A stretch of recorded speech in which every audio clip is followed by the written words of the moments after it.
On 8th June 1943, at Station 365 near Halesworth, Suffolk, the morning air carried the metallic tang of aviation fuel and the steady drone of Republic P-47C Thunderbolts undergoing pre-flight inspection. Technical Sergeant Jim Thompson moved between aircraft, clipboard in hand, recording serial numbers and maintenance status. The 56th Fighter Group had been operational in the European theatre for 63 days. Their mission: escort heavy bombers deep into German-held territory. The odds were documented in cold figures: 15 aircraft lost, 12 pilots missing or killed, attrition rate exceeding projections by 18%. Thompson had arrived at Halesworth in April with the ground echelon, part of the 63rd Fighter Squadron's maintenance section. His specialty: armament systems. The P-47C carried 850 caliber M2 Browning machine guns, 4 per wing, each capable of firing 800 rounds per minute. On paper, the firepower was devastating. In practice, the convergence pattern, the point where all 8 streams of fire intersected, proved inconsistent beyond 300 yards. Pilots reported hits without kills. Enemy fighters absorbed punishment and continued fighting. Thompson had studied the after-action reports. He had measured the wing gun mounts. He had calculated the ballistic trajectories. The problem was geometric. The solution was mechanical. But solutions required approval, and approval required time the squadron did not have. As the sun broke through the Suffolk clouds, Thompson made a decision that would bypass both. That afternoon, Thompson requisitioned parts from the armament shop: trigger springs, sear pins, cam followers, sighting routine maintenance. The modifications were subtle, adjusting the firing synchronization so all 8 guns discharged within a 0.02 second window rather than the standard 0.08 second spread.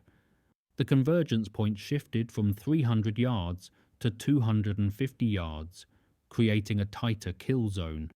He worked alone in the armament bay, knowing that Lieutenant Ray, the squadron armament officer, was attending a briefing at group headquarters. The work took 4 hours. Thompson installed the modified trigger assemblies in aircraft P-47C-2RE, serial number 416265, assigned to Captain Walker Mahurin. The logbook entry read, "Trigger assembly serviced per technical order." No mention of modification, no request for approval. By 1800 hours, the aircraft was back on the flight line. Thompson filed the paperwork and returned to his barracks. That night, he lay awake listening to the wind against the Nissen hut's corrugated walls, wondering if he had improved the aircraft's lethality or compromised its reliability. The technical manuals provided no guidance for unauthorized field modifications. The war, however, provided constant need for them. He thought of the pilots, young men, most barely 25 years old, climbing into cockpits each morning, knowing the statistical likelihood of their return. If the modification worked, it might shift those statistics. If it failed, the responsibility would be his alone. On 10th of June 1943, Captain Walker Mahurin flew P-47C-2RE, serial number 416265, on a fighter sweep over the Dutch coast. The mission lasted 2 hours and 14 minutes. Mahurin engaged a Focke-Wulf FW-190A4 at 22,000 feet, closing to 280 yards before firing. The engagement lasted 6 seconds. The FW-190's port wing separated at the root. The German aircraft tumbled into a flat spin and crashed near Vlissingen. Mahurin's combat report, filed at 1420 hours, noted, "Observed exceptionally concentrated fire pattern. Target structural failure immediate." He said nothing to Thompson directly, but word travelled through the maintenance section. By evening, Lieutenant Ray appeared at the armament bay. He carried Mahurin's aircraft logbook and a technical manual. Thompson stood expecting reprimand. Ray set the documents on the workbench and looked at him steadily. What did you do to 416265? Thompson explained the modification, convergence adjustment, trigger synchronization, tighter fire pattern. Ray listened without interruption. When Thompson finished, Ray opened the technical manual to the armament section and ran his finger down the margin notes. This isn't authorized, Ray said. Thompson nodded. No, sir. Ray closed the manual. How many aircraft can you modify by tomorrow? Thompson calculated mentally. 8 hours per aircraft, 3 mechanics if he trained them, 6 aircraft operational by dawn. 6, Thompson said. Ray picked up the logbook. Get started. I'll handle the paperwork. The authorization would come later, retroactively, once the results were undeniable. For now, the modification would spread through the squadron aircraft by aircraft, each one a quiet gamble against regulation and enemy. By 15th of June 1943, 12 aircraft of the 56th Fighter Group carried Thompson's trigger modification. The pilots noticed immediately. Flight Officer Francis Gabreski, in aircraft 416238, engaged 2 FW-190s over Antwerp and destroyed both within 90 seconds.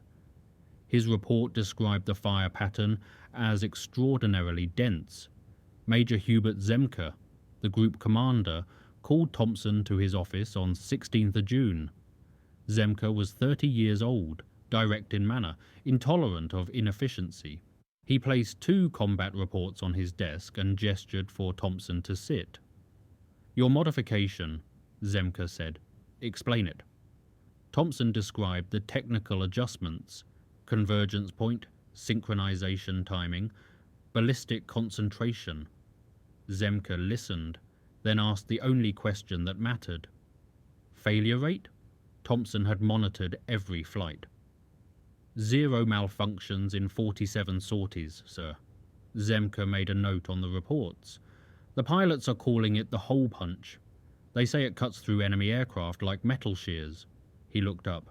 I'm authorizing full implementation. Every P-47 in the group gets the modification. How long?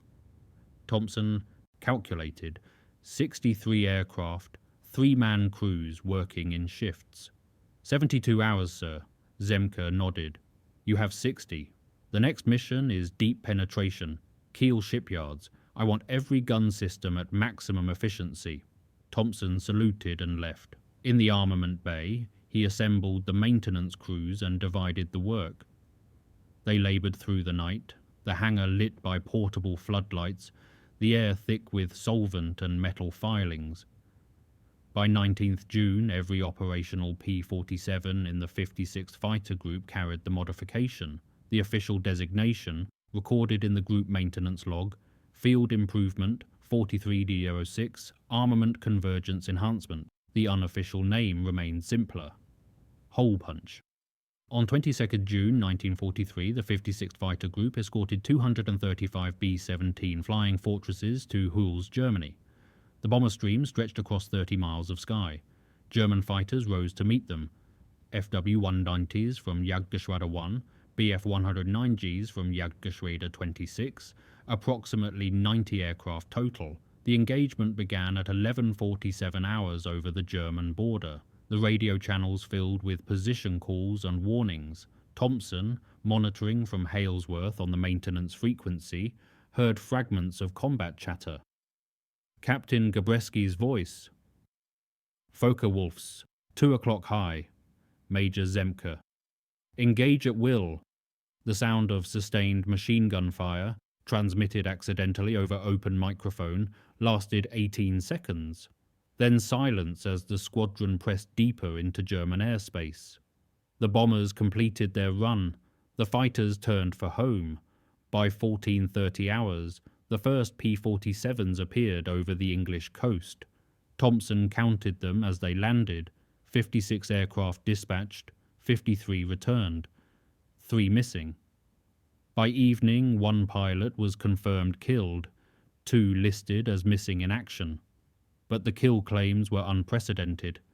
18 German fighters destroyed, 7 probably destroyed, 11 damaged. The ratio was extraordinary. 6 enemy aircraft destroyed for every P-47 lost. Previous missions averaged 2 to 1 at best. Lieutenant Ray compiled the after-action reports and brought them to Thompson. Every pilot mentions the concentrated fire, structural kills, not just damage. Thompson studied the reports, focusing on engagement ranges and ammunition expenditure. The modified convergence pattern was working. Pilots were achieving lethal hits at distances previously considered marginal. But 3 aircraft still went down. 3 pilots would not return. Thompson felt the weight of that arithmetic. The modification improved odds, but it could not eliminate risk. War was a mathematics of reduction, never elimination. That night he returned to the armament bay and continued his work. Through July 1943, the 56th Fighter Group flew 23 combat missions. The modification's effectiveness became statistically undeniable. German fighter losses in engagements with the 56th exceeded those with other P-47 groups by 34%. 8 Fighter Command. Headquarters took notice. On 28th of July, a technical team from Wright Field, Ohio, arrived at Halesworth to document Thompson's modification. Major William Kepner, of 8 Fighter Command's deputy commander, attended the briefing. Thompson demonstrated the trigger assembly on a test aircraft, explaining the synchronization adjustment and convergence recalculation. The Wright Field engineers took measurements and photographs. Major Kepner asked about field reliability. Thompson presented the maintenance logs: 412 sorties flown with modified armament, 0 mechanical failures, ammunition feed problems reduced by 14%. Compared to standard configuration. Kepner authorized immediate dissemination to all the 8 Fighter Command P-47 units. The technical bulletin, distributed 5 August 1943, designated the modification as Field Alteration 43-117 Machine Gun Convergence Adjustment. Implementation instructions were precise. Trigger sear adjustment of 0.015 inches, cam follower spring tension increased 12%, convergence point set at 250 yards. Within 3 weeks, every P-47 Thunderbolt in the European theatre carried Thompson's modification. The impact appeared in the monthly loss statistics. August 1943, 8 Fighter Command P-47 units claimed 187 German aircraft destroyed for 38 P-47s lost in air combat, a ratio of 4.9 to 1. September, 223 destroyed, 41 lost, 5.4 to 1. The numbers represented more than tactical success. They represented pilots who returned, aircraft that survived, missions that succeeded. Thompson received a commendation from Major General Frank Hunter, 8th Fighter Command Commander. The citation praised initiative and technical excellence resulting in measurable improvement in combat effectiveness. Thompson filed the commendation in his footlocker and returned to work. Commendations were paper. The work was metal, oil, and the constant struggle against mechanical entropy and enemy adaptation. By October 1943, German fighter tactics had evolved to counter the P-47's improved firepower. Luftwaffe pilots avoided direct engagement, instead using diving attacks from high altitude and breaking away before the Thunderbolts could bring concentrated fire to bear. The kill ratio declined. October showed 156 German aircraft destroyed against 47 P-47s lost, a ratio of 3.3 to 1. Still favourable but diminishing. Thompson studied the combat reports, noting the shift. Enemy pilots were adapting, learning the P-47's strengths and exploiting its weaknesses. Speed and altitude advantage negated firepower concentration. The technical solution that had worked in June was insufficient by autumn. War was an evolutionary system. Every advantage eventually met counter-adaptation. Lieutenant Ray discussed the problem with Thompson in the armament bay. The Germans are getting smart. "They're not giving our pilots clean shots." Thompson nodded. The modification improved hit probability within the engagement envelope. But if the enemy changes the envelope, the advantage diminishes. Ray leaned against the workbench. "Can it be improved further?" Thompson considered the question. The trigger synchronization was already optimized. The convergence point couldn't be reduced without sacrificing engagement range. The limitation wasn't mechanical, it was tactical. "Not with armament alone," Thompson said. "The next improvement needs to come from engine performance or ammunition. That's beyond field modification." Ray accepted this. Some problems exceeded local solutions. They required factory intervention, engineering redesign, strategic allocation of resources. Thompson's modification had pushed the P-47's armament system to its effective limit. Further improvements would require different approaches, but the modification endured. Every new P-47 arriving from Republic Aviation's factory in Farmingdale, New York, was retrofitted at the depot level before joining operational squadrons. By November 1943, over 800 P-47 Thunderbolts carried the convergence adjustment. Thompson's field improvisation had become standard equipment. On 11th of January 1944, the 8th Air Force launched Operation Argument, a coordinated campaign targeting German aircraft production facilities. The 56th Fighter Group escorted bombers to Oschersleben and Halberstadt. The mission duration exceeded 4 hours. German resistance was intense. Approximately 140 Luftwaffe fighters engaged the bomber stream. The air battle lasted 97 minutes. Thompson monitored the mission from the operations room, tracking aircraft status via radio reports. The engagement was chaotic. Multiple dogfights across 12,000 feet of altitude, closing speeds exceeding 600 miles per hour, ammunition expenditure rates that emptied gun bays in 45 seconds. By 15-20 hours, the first aircraft returned. Thompson went to the flight line. The returning P-47s bore evidence of combat: bullet strikes, damaged control surfaces, one aircraft with a collapsed landing gear that bellied onto the runway. Pilots climbed from cockpits, exhausted, faces marked by oxygen mask pressure and adrenaline fatigue. Captain Gabreski had claimed 3 kills. His aircraft, 42-8495, showed impact damage across the vertical stabilizer. Thompson inspected the gun bays. All 8 weapons had fired their full ammunition load. The barrels were heat-darkened, the chamber throats eroded by sustained firing. He calculated the rounds expended, 2,040 rounds in approximately 60 seconds of combat. The concentrated fire pattern had been effective. Gabreski's combat camera footage showed structural disintegration of enemy aircraft under sustained hits. But the modification couldn't compensate for ammunition limitations or pilot fatigue. Those factors remained constant regardless of technical improvements. The mission results were sobering. 21 German fighters confirmed destroyed, 8 probable, 14 damaged.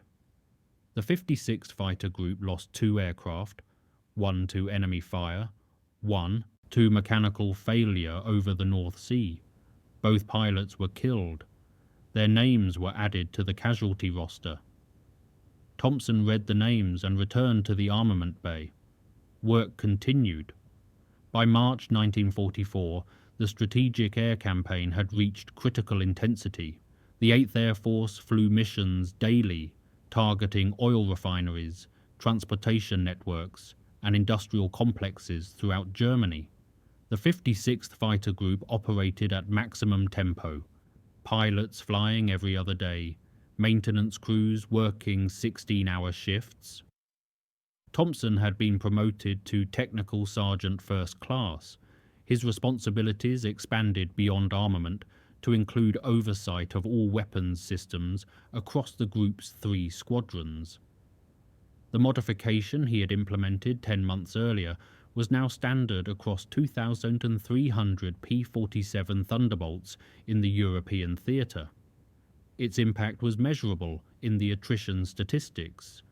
German fighter losses exceeded replacement rates by 18%.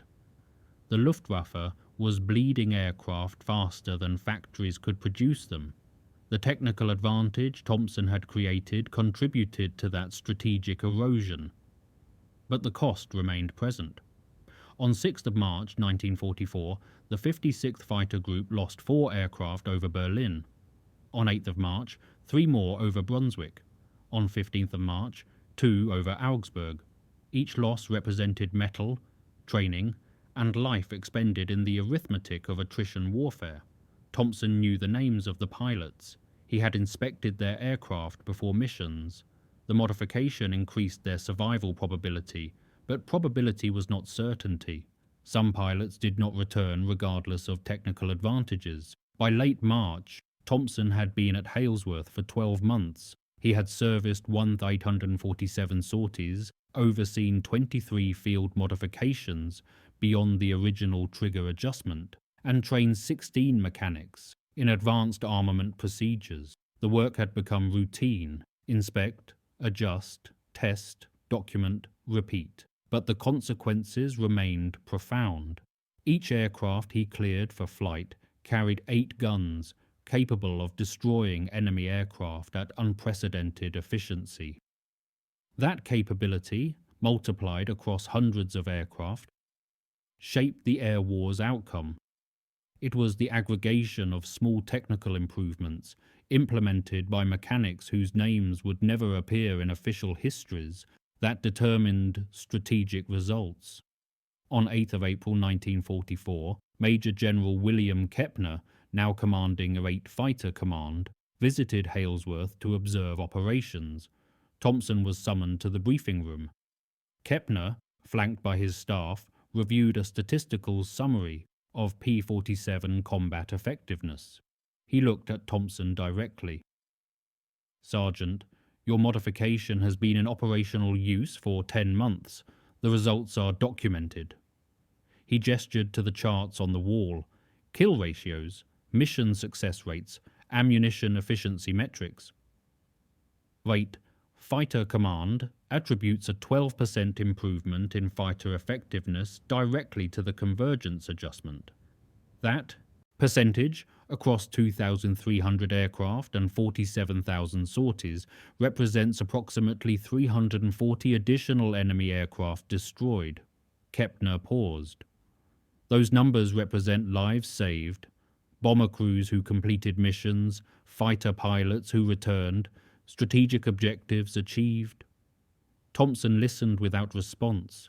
The numbers were abstract, disconnected from the physical reality of combat.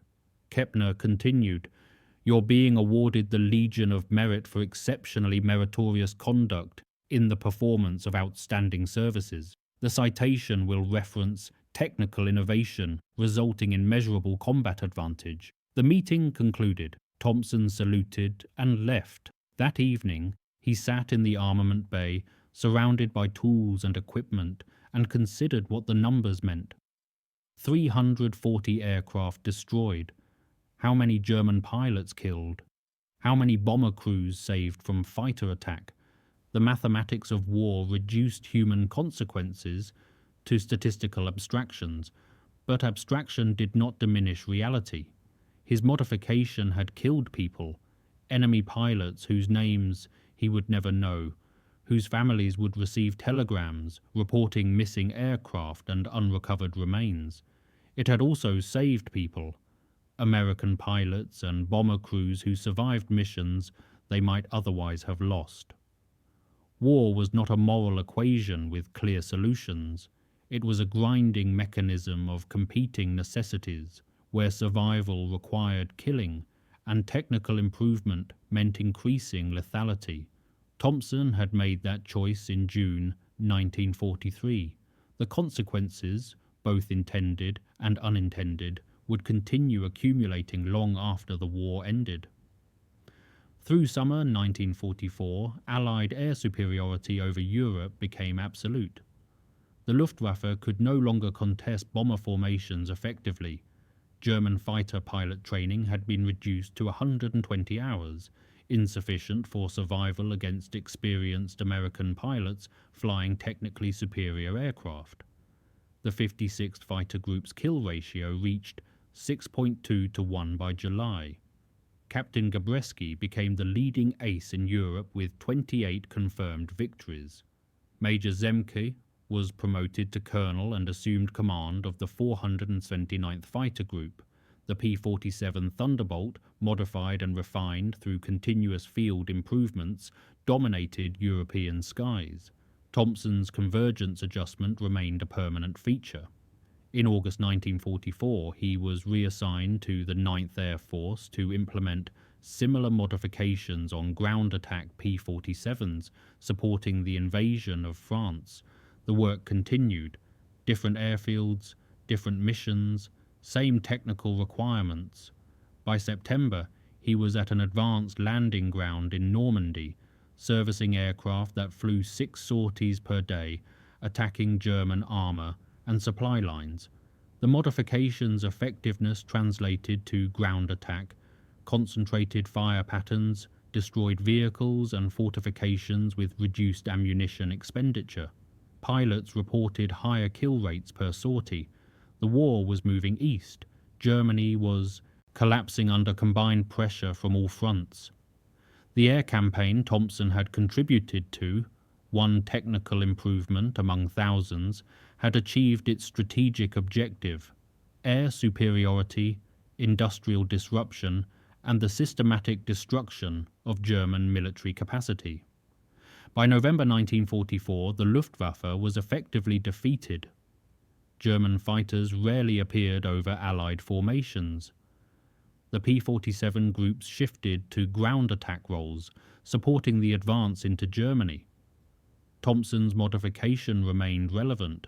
Concentrated fire was equally effective against ground targets, but the strategic air battle was over. The innovation that had been desperately needed in June 1943 was now simply standard equipment in a victorious air force. War's urgency had driven the modification's creation. Victory rendered it routine. Thompson worked through the winter, maintaining aircraft at forward bases in Belgium and later Germany. In May 1945, the war in Europe ended. Thompson was at Fürstenfeldbruck Airfield, Germany, when the ceasefire was announced. The 56th Fighter Group stood down from combat operations on 7th of May. Pilots gathered on the flight line, celebrating survival and victory. Thompson remained in the maintenance hangar, completing final inspections on aircraft that would never fly combat missions again. The technical requirements persisted even in peace. Weapons needed to be safed, ammunition stored, aircraft preserved for eventual return to the United States. The modification he had implemented 23 months earlier had been applied to 4,200 P-47 Thunderbolts by war's end. The official assessment, compiled by the Army Air Forces Board, attributed the convergence adjustment with contributing to an 11% improvement in air-to-air kill effectiveness across all P-47 units. That percentage, calculated across 423,000 combat sorties, represented an estimated 530 additional German aircraft destroyed. The report concluded, Field Alteration 43-117 demonstrated the value of technical innovation at the operational level and validated the initiative of maintenance personnel in identifying and resolving combat deficiencies. Thompson read the report in June, after returning to England for demobilisation processing. The language was bureaucratic, the conclusions precise, the human cost unstated. 530 aircraft destroyed meant approximately 530 German pilots killed or captured. It also meant an incalculable number of Allied pilots and aircrew who survived missions because enemy fighters were destroyed before they could attack bomber formations. The modification had been a success by every measurable standard. It had also been a choice to increase killing efficiency in service of strategic objectives Thompson believed were necessary. Moral clarity in war was illusory. Actions had consequences that radiated in all directions, affecting enemies and allies, the living and the dead. Thompson had made his choice in June 1943, working alone in an armament bay, adjusting trigger assemblies without authorization. The consequences of that choice would persist in historical records long after he was forgotten. Technical Sergeant Jim Thompson was discharged from the Army Air Forces on 15th of November 1945 at Fort Dix, New Jersey. His service record documented 31 months of overseas duty, the Legion of Merit, a notation as the originator of Field Alteration 43-117. He returned to Ohio, resumed civilian life, and never spoke publicly about the modification. In 1948, the Air Force published Operational Analysis of 8 Fighter Command, 1943-1945, a comprehensive study of combat effectiveness. The report devoted 3 paragraphs to the convergence adjustment, noting its contribution to improved kill ratios and pilot confidence. Thompson's name appeared in a footnote. The modification itself was superseded by post-war jet fighters with entirely different armament systems. The P-47 Thunderbolt was retired from frontline service by 1950. Most aircraft were scrapped or sold to foreign air forces.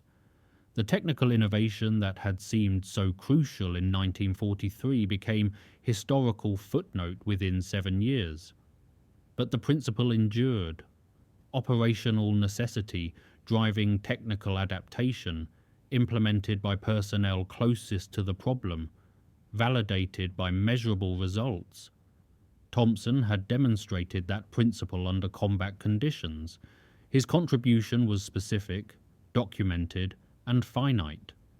It did not change the war's outcome, which was determined by industrial production, strategic bombing, and the combined efforts of millions of military personnel and civilians. It did change the survival probability of pilots who flew P-47 Thunderbolts in 1943 and 1944. That contribution, modest in strategic scope, but profound in individual consequence, was sufficient. Thompson died in 1983 at age 68. His obituary in the Akron Beacon Journal mentioned his military service in one sentence. The Legion of Merit was listed among his possessions, stored in a box with his discharge papers and a black and white photograph of a P-47 Thunderbolt. The photograph showed aircraft 41-6265, the first P-47 to carry his modification. On the back, in faded pencil, Halesworth, June 1943. The aircraft, like Thompson, had served its purpose and passed into history.